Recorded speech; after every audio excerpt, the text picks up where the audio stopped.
So President Obama today blaming the United States, blaming the U.S. for gun violence in Mexico. Mr. Obama attempting to convince his audience that gun control laws passed by the U.S. Congress will, in fact, benefit Mexicans. Listen. And we also recognize that most of the guns used to commit violence here in Mexico come from the United States.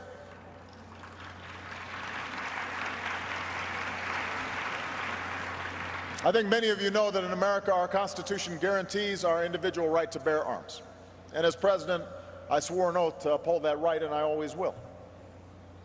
But at the same time, as I've said in the United States, I will continue to do everything in my power to pass common sense reforms that keep guns out of the hands of criminals and dangerous people. Fast and Furious, remember that? The president did not mention the Justice Department's Fast and Furious gun running operation that led to thousands of weapons being lost in Mexico. Meanwhile, in Houston today, a different message on gun control as some 70,000 people take part in this year's National Rifle Association convention. Our next guest has been at the convention all day. Joining us, Emily Miller, the senior opinion editor for the Washington Times. Emily, welcome. Thank you for having me. First, give us your reaction. What was your impression to the president blaming the U.S. for Mexico's gun violence? It's quite astounding that the President of the United States is so desperate to infringe on Second Amendment rights that he's going to tell Mexicans that's one of the reasons is to make them safer. As soon as I heard the speech, I interviewed Governor Rick Perry, Texas governor who's down here, obviously a border state, about it, and he was literally shocked speechless, and it took him a few minutes to recover, and then he said, I am incredulous that the President of the United States would go to Mexico and say this is what we're doing, and he said, this is exactly the reason this president has absolute complete disdain for the Constitution and wants to disarm the public, and that's what Rick Perry said. Hey, as a sidebar, I read your piece on Rick Perry, and he actually doesn't rule out another run for president, right?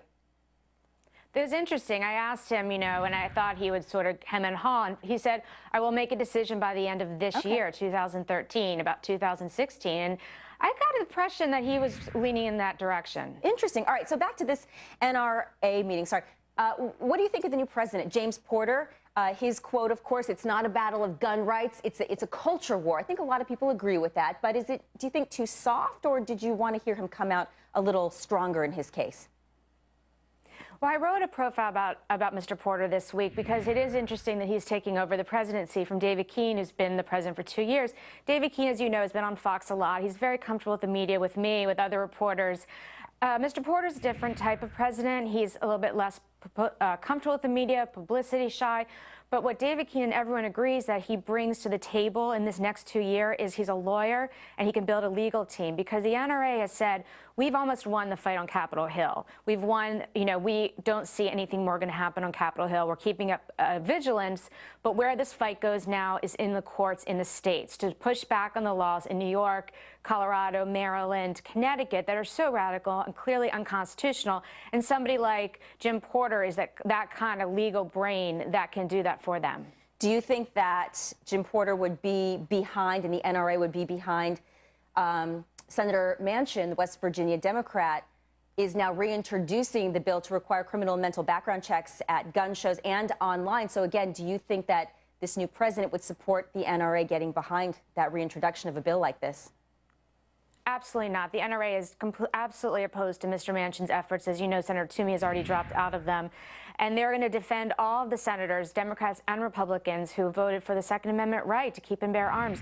They are not going to support expanding background checks. What they are doing, which they are doing proactively, and all the board members are talking about in all the meetings that are going on this week, is they want to get the NICS system, which is the FBI background checks, fixed so that mental health records are put in them. Right now, they're not. They also want to get prosecutions up. So people who go and buy guns, who are felons, who are crazy, and all these things that are banned, the Obama administration isn't prosecuting them. They're walking out of the store. They're not getting caught. It's a felony charge. So those are the things that actually could possibly make our country safer, protect our children, and that's what the NRA and its members and its board are doing in the next few years. Senator Ted Cruz, also a speaker at the NRA Association meeting here, challenging the vice president to a debate. Obviously, the vice president say he's going to go on a speaking tour promoting tighter gun control laws. Do you take him seriously? Do you think that could happen?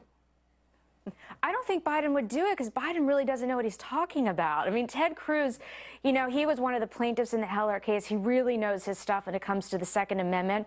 I mean, Joe Biden is telling people to shoot through a closed door. I mean, he doesn't have a whole lot of credibility on these issues, and I don't think he would ever do it with a senator because it would kind of, you know, he's the vice president. It might put him down a notch. But I mean, I think everyone, whether it's the NRA president or Ted Cruz or any of the leading Second Amendment rights people, would love to debate Mike Bloomberg or Joe Biden because they have the facts on their side. Unfortunately, Joe Biden and Mike Bloomberg won't debate these people and have turned down repeated requests from the NRA to do that. But I'll tell you, Mike Bloomberg, he's got some deep pockets to support his effort. We know he spent $600 million of his own dough just on his anti-smoking campaign.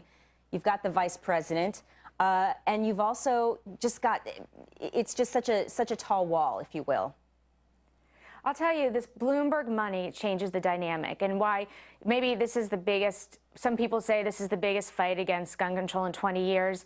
I would say it's probably worse than '94 because of the factor of you've got this billionaire, Mike Bloomberg, who will outspend the NRA 100-time-fold. I mean, and can and will. He spent $12 million leading up to the Senate race in 3 weeks.